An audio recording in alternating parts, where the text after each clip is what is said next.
Graça e paz. Hoje vim falar de um tema não muito agradável, mas é que as pessoas precisam saber para poder abrir a mente. Você precisa ter uma metanoia, você precisa ter uma expansão de mente, você precisa ler a palavra para você entender às vezes as coisas que acontecem na sua vida. O mundo espiritual é regido por leis e Deus ele é fiel à palavra dele. Ele não é uma pessoa ruim, ele não é um ser ruim, ele só cumpre a palavra dele. Hoje eu vim falar de duas situações que acontecem por morte de criança, morte de pessoas prematuras, ou bebês, ou crianças, ou jovens que morreram tão cedo, ao invés dos pais, dos filhos enterrarem os pais que enterram o filho. Ao invés da mãe sair com seu bebê no colo, no hospital ela sai com um caixão. Existem duas mortes de crianças, de crianças assim prematuras na Bíblia, né? É por martirização e por maldição. Se você conhece pessoas que tiveram seus filhos mortos, bebês mortos, ou foi por maldição de Deus, ou foi por uma coisa que é martirização, né? Então vamos lá. Vamos lá na primeira Êxodo, capítulo 1, versículo 16. Capítulo 1 de Êxodo,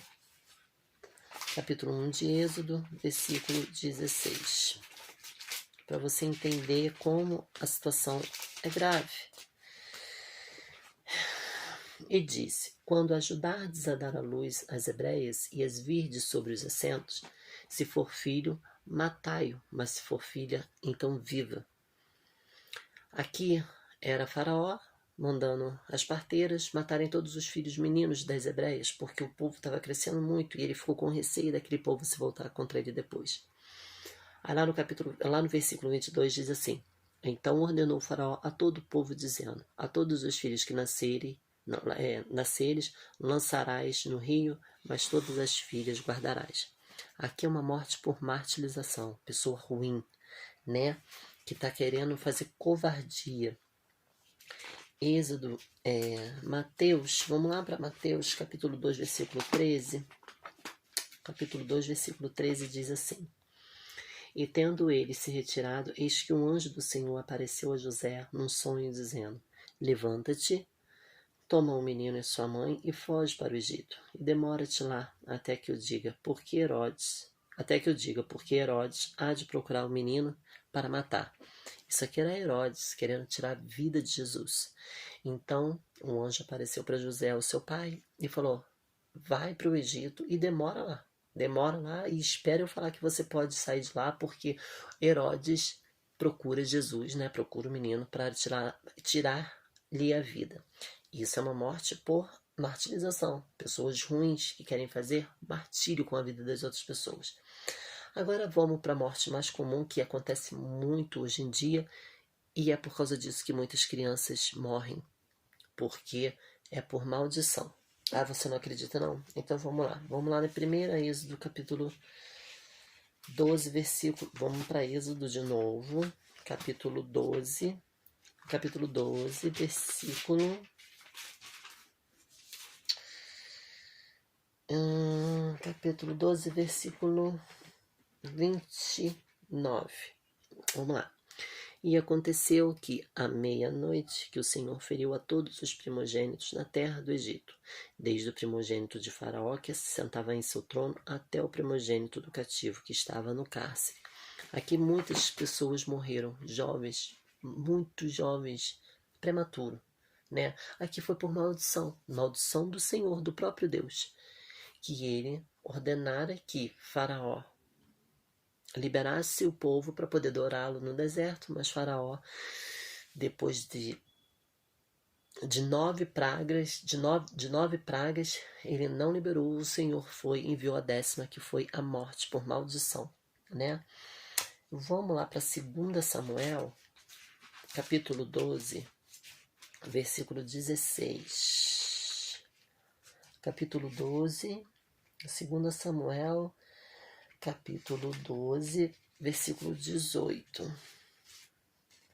Capítulo 12, versículo 18. É por isso que o diabo não quer que você leia a Bíblia, para você não ser liberto, para você não entender nada que acontece com a sua vida. Porque você deve imaginar, poxa, por que Deus me deu um filho se ele tirou a vida? Isso não é do caráter de Deus, mas só que existe uma lei, e ele cumpre essa lei. Princípio. Se você lê a palavra de Deus, você vai saber quais são as leis, os estatutos e os mandamentos do Senhor. Se você começar a praticar o que está aqui, a sua vida muda. As coisas boas começam a acontecer. Mas você precisa ler. É por isso que o diabo não quer que você lê. Para você ficar preso e amarrado na sua vida espiritual. E sucedeu que no 7º dia morreu a criança. E temiam os servos de Davi, a dizer-lhe, a criança estava morta, porque diziam, eis que sendo a criança ainda vivia, lhe falávamos, porém não dava ouvidos à vossa voz. Como, pois, lhe diremos que a criança está morta? Mas enfim, aqui Deus enviou uma maldição e matou a criança, porque Davi pecou com Betseba, e não só pecou, adulterou com Betseba, ele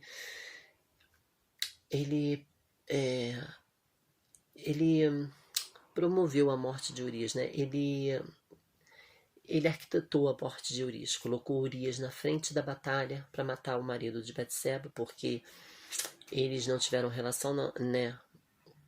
O Urias não teve relação com a Betseba, então todo mundo ia saber que o filho era de Davi, e eles iam morrer apedrejados, porque antigamente a morte por adulteramento era apedrejamento. Enfim, isso aqui foi uma maldição. Tudo por causa de pecado, né? Hoje eu estava lendo o livro de Reis e me veio essa revelação aqui, 1 Reis 17, 18, 1 Reis 17, capítulo 17, versículo 18, no livro de Reis, porque eu estou lendo o livro de Reis. 1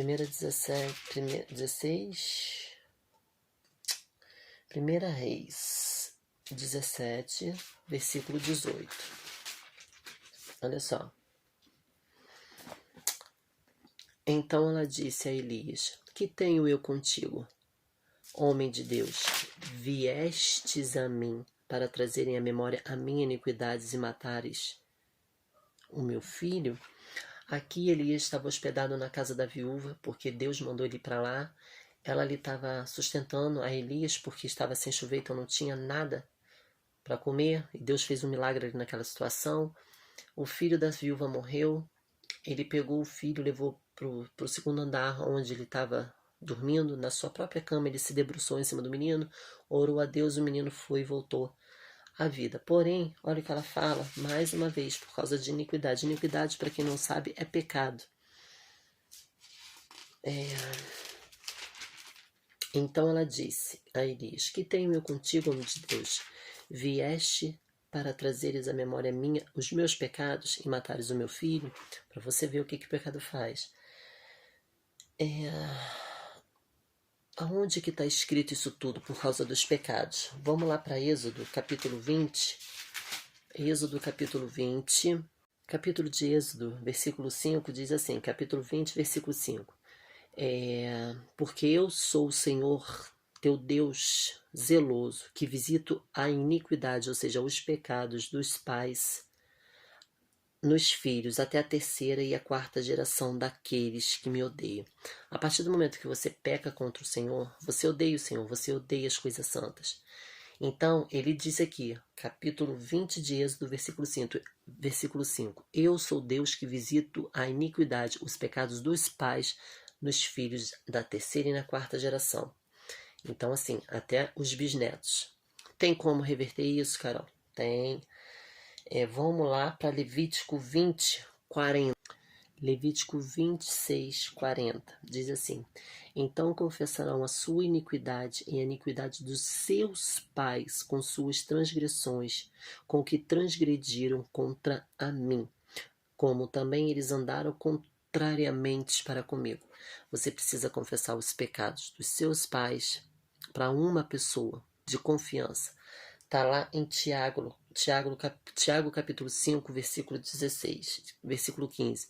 Confessai seus pecados uns aos outros. Então, tudo aquilo que está encoberto, o diabo tem um poder legal, não é legal de joia, é legal de lei. Então você precisa confessar seu pecado e essa pessoa orar desligando todos os pecados dos seus pais, seus, aqui na terra. Amém? Vai ter a segunda parte porque o vídeo agora vai acabar.